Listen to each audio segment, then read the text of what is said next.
এদিকে সবাই রাধে রাধে কীর্তন করতে থাকে। হ্যাঁ বন্ধুরা, এমনটাই আমরা দেখতে পারবো 2 শালিক ধারাবাহিকের আজকের পর্বে। আর অন্যদিকে পিয়ারকে ছদ্মবেশে চলে আসে একজনকে মারতে, তখনই সবাই চলে আসে। এদিকে নীলিমার ফ্যামিলি মানে গৌরবের পরিবার ঝিলিক আর রাখিকে দুজনকে একসঙ্গে দেখতে পেয়ে মানে একসাথে দেখেই চমকে যায়। এরপর নীলিমা বলে ঝিলিককে বলে, ওকে তুমি আঁকি? তারপর আঁকি বলে, হ্যাঁ আমি আঁকি। এরপর ঝিলিককে জিজ্ঞেস করে, তাহলে তুমি কে? গৌরব বলে, ও ঝিলিক মা, ও আমার স্ত্রী। এরপর নীলিমা বলে, আমি তো আঁকির সাথে বিয়ে দিয়েছিলাম।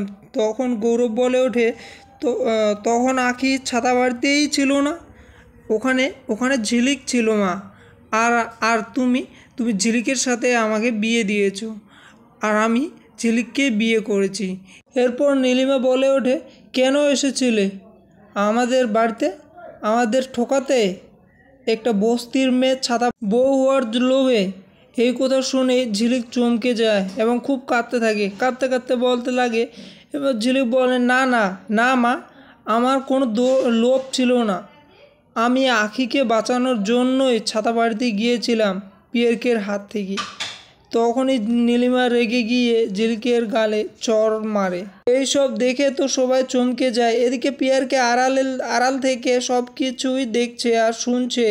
এরপর ঝিলিক বলে নীলিমাকে, মা, পিয়ারকে যখন আখিকে জুতো পরিষ্কার করাতো, আখিকে মারতো, তখন কোথায় ছিল এই জোর মা?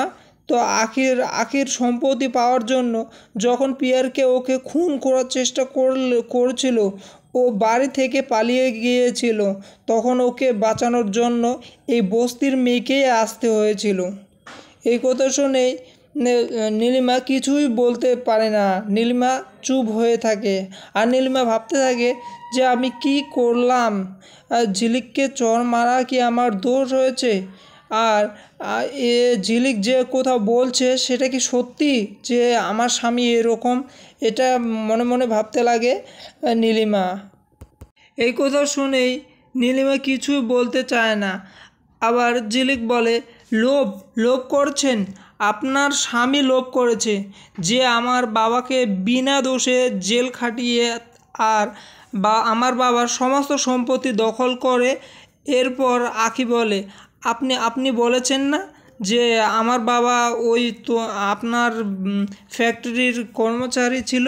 সেটা নয়, সেটা আমার বাবা নয়, সেটা আপনার স্বামী প্রিয়রঞ্জন কালজিরাল আমার বাবার ফ্যাক্টরিতে কর্মচারীর কাজ করতো।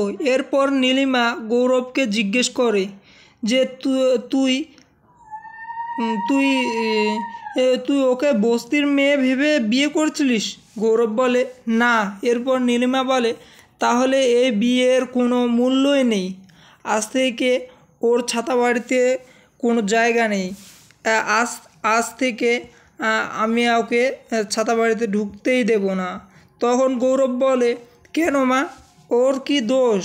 কেন ওর যদি ছাতা বাড়িতে কোনো জায়গা নেই, তাহলে আমিও ওই ছাতা বাড়িতে যাব না। আজ আমিও তোমার ছেলে মা, তাই তোমার কথা মতো চলছি। আজ হয়। এরপর নীলিমা বলে, আজ হয় আমি ছাতা বাড়িতে ফিরবো, নইলে তোমরা। গৌরব বলে, আজকের থেকে আমি এই বস্তিতেই থাকবো মা, এই আমার সিদ্ধান্ত। এটা শুনেই তো পিয়ারকে আড়াল থেকে চমকে যায়। আর নীলিমাও বলে যে কি বলতে চাইছিস গৌরব? তুই আমার ছেলে হয়ে ওই বস্তির মেয়েটার জন্য তুই ওর দলে চলে গেলি? ও তোকে শেষ করেছে না, তাই না? তো বন্ধুরা, আজকের এপিসোডটি এখানে শেষ করলাম। তো তোমাদের এপিসোডটি কীরকম লাগলো প্লিজ কমেন্ট করে জানাবেন। আর নতুন নতুন এপিসোড দেখার জন্য চ্যানেলটি সাবস্ক্রাইব করে পাশে থাকবেন। ধন্যবাদ বন্ধুরা, দেখা হচ্ছে অন্য কোনো এপিসোডে। তার জন্য সবাই খুব সুন্দরভাবে এপিসোডটি দেখতে থাকো। টাটা।